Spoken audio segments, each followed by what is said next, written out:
Hi there, Dr. Askew here. Thanks for checking in. Today I wanted to chat for a few minutes about menstrual cycles or periods and talk a little bit about what's a normal period and what are irregular or abnormal periods to help give some information and help patients figure out if they think they're having problems with their periods, what might be going on, and what we as doctors might do or suggest to investigate or work up and evaluate the symptoms that patients are describing to figure out what's going on and causing patients' periods to become irregular. So just a couple words about what is a normal menstrual cycle. And there are definitions that are established that we use as guidelines about what is a normal period versus an abnormal period. And the first definition is the intervals from the beginning, the first day of bleeding, until the next day of bleeding, from one menstrual cycle or one period to the next period.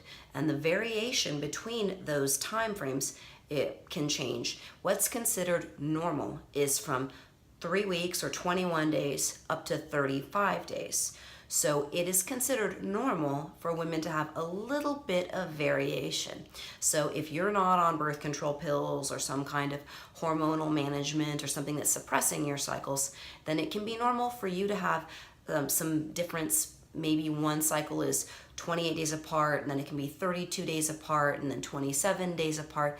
That might seem like it's irregular because it's not exactly 28 days every month, but that is considered to be a normal amount of variance. And maybe in another video, I'll go into more detail about what determines the length of a menstrual cycle and the hormone changes that go on to determine it. But those definitions are what we use as guidelines.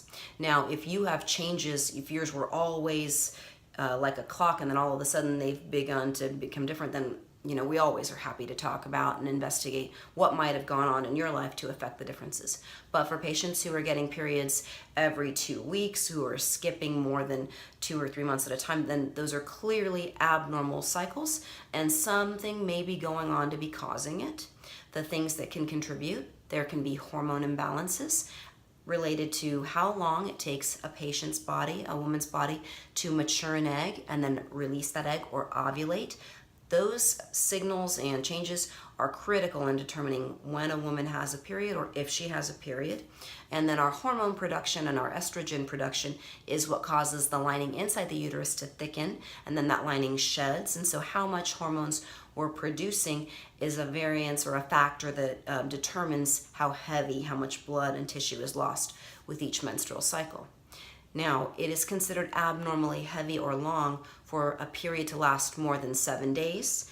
And in my opinion, if patients don't want to have a very heavy cycle, it's 5 days or 6 days, there are things that we can do to make them shorter and lighter and less painful as well.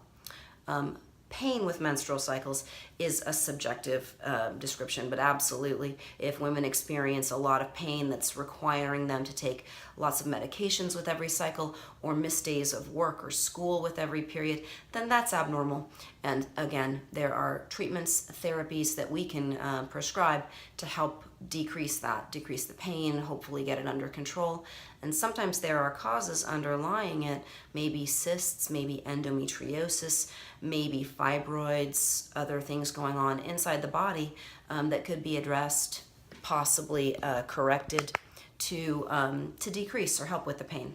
Now, definitely things don't require a surgical intervention. There are treatments that we can use or apply once we've done our evaluation to help give some relief from periods that are too heavy or too long, that don't require anything invasive to be done.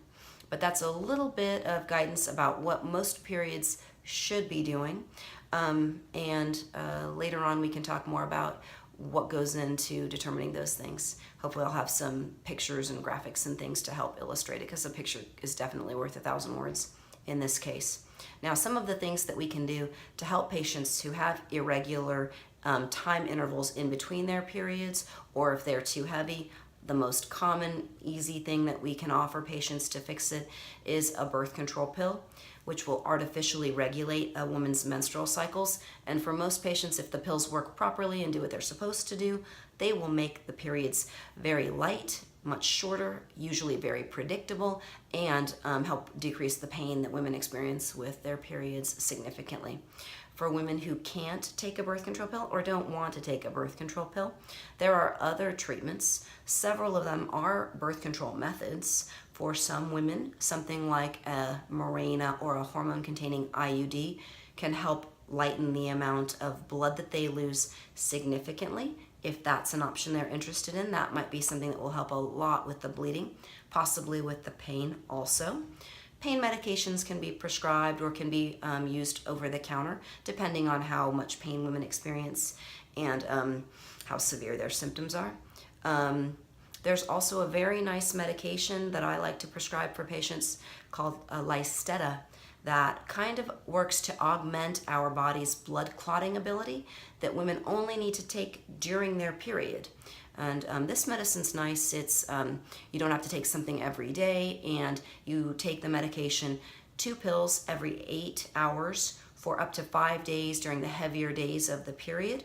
And it works with our body to kind of like a faucet turn down the amount of blood that women lose. And so that's a nice non-invasive treatment that sometimes women are very happy with. That helps decrease the amount of blood that they lose for women who suffer from heavy periods. So lots of potential causes. Typically, we will do things like a pelvic ultrasound to look at the uterus and the ovaries and get a better picture of what's going on that might be causing the symptoms. Sometimes some blood work to check thyroid levels, check for anemia, sometimes measuring a woman's hormone levels depending on their age and their symptoms is helpful in figuring out what the cause is.